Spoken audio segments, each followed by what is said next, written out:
Let's face it, if you woke up in the Walking Dead universe, you're screwed. Like 99% of us wouldn't even make it past episode 1. Forget zombies. Half of you would trip while running and get eaten before the intro credits even rolled. But if, by some miracle, you did survive, congratulations. You've unlocked a whole new problem, location. Because where you end up basically decides how fast you die. And trust me, there are some places in the Walking Dead universe where your chances of survival are basically negative infinity. So let's talk about it. The absolute worst places you could find yourself in The Walking Dead, and why they're basically death traps disguised as story arcs. First up, Atlanta. Remember season 1? Rick rides in on horseback like some apocalypse cowboy, soaking in the silence of the city. Beautiful moment. Iconic. Until suddenly, he realizes the city isn't empty. It's basically a zombie Times Square. And here's the thing. Atlanta is the worst possible place to start the apocalypse. Too many people, too many walkers, and absolutely nowhere to run once they surround you. The sewers are a maze, the alleys are dead ends, and the skyscrapers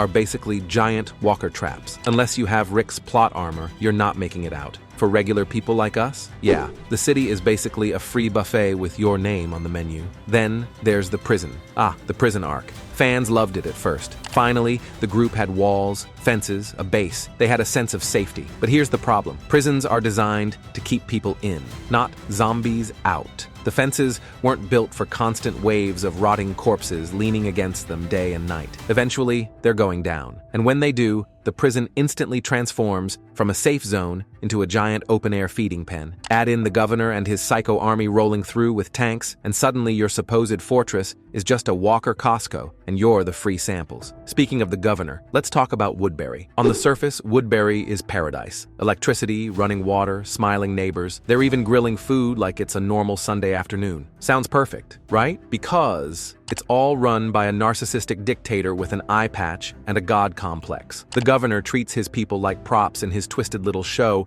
and anyone who steps out of line gets a bullet in the back of the head. Living in Woodbury is like signing up for a cult without realizing it. Sure, it looks nice for a while, until you're forced into gladiator matches against zombies while the crowd cheers. Woodbury isn't paradise. It's a powder keg waiting to explode, and you're the one standing next to the fuse. But maybe you're thinking, well, what about Alexandria? That looked safe. And yeah, Alexandria had walls, houses, and running water. The problem? The people inside. These were folks who had basically been sipping lattes and doing yoga while the rest of the world burned. They were soft, spoiled. Most of them thought walkers were just homeless guys in need of a shower. And when the walls eventually came down, they were absolutely useless. If you're in Alexandria, your options are simple. You either get eaten while your neighbor screams and hides behind a fence post, or you end up sitting in a town meeting about who forgot to water the tomatoes. Either way, you're not making it long. Now, let's crank the nightmare up to 11. Terminus. Imagine stumbling across a place in the apocalypse that has signs saying, "Sanctuary for all," a beacon of hope,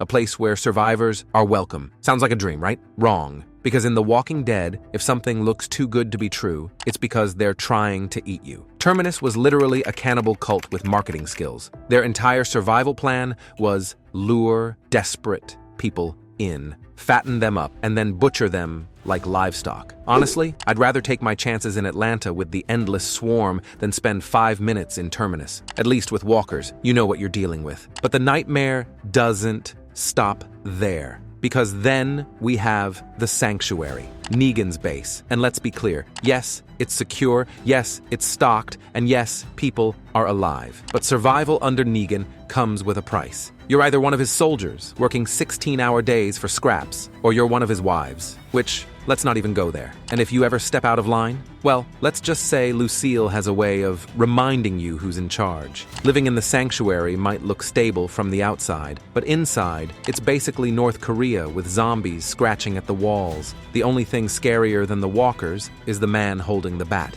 And then there's the Whisperer's territory. You think walkers are terrifying? Try fighting a group of lunatics who literally wear walker skin and blend into the herd. You'll never know who's a zombie and who's about to stab you in the back. Living anywhere near Whisperer territory is basically living in a horror movie where every stranger might rip your face off, and they probably will.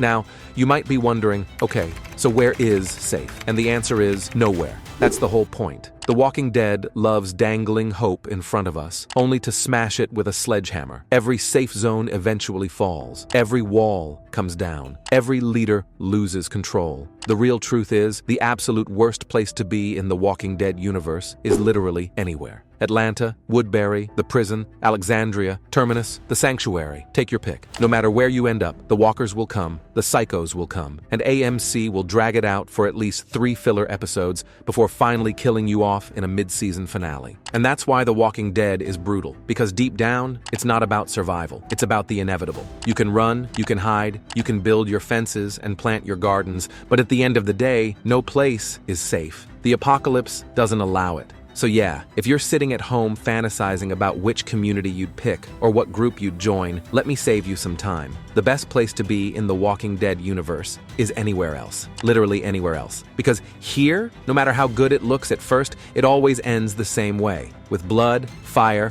and a whole lot of screaming. And hey, that's it for today's breakdown of the worst places in the Walking Dead universe. But now it's your turn. Which safe zone do you think was the dumbest? The prison? Woodbury? Or are you brave enough to say Alexandria actually had a shot? Drop your hot take in the comments, because I want to see which death trap gets the most votes. If you had fun watching this video, make sure you hit that subscribe button so you don't miss the next rant. I've got plenty more Walking Dead breakdowns, comic versus show debates, and zombie survival disasters lined up. And trust me, you're not going to want to miss those. This has been Undead Opinion, where the zombies are fake, but the bad writing decisions are very, very real.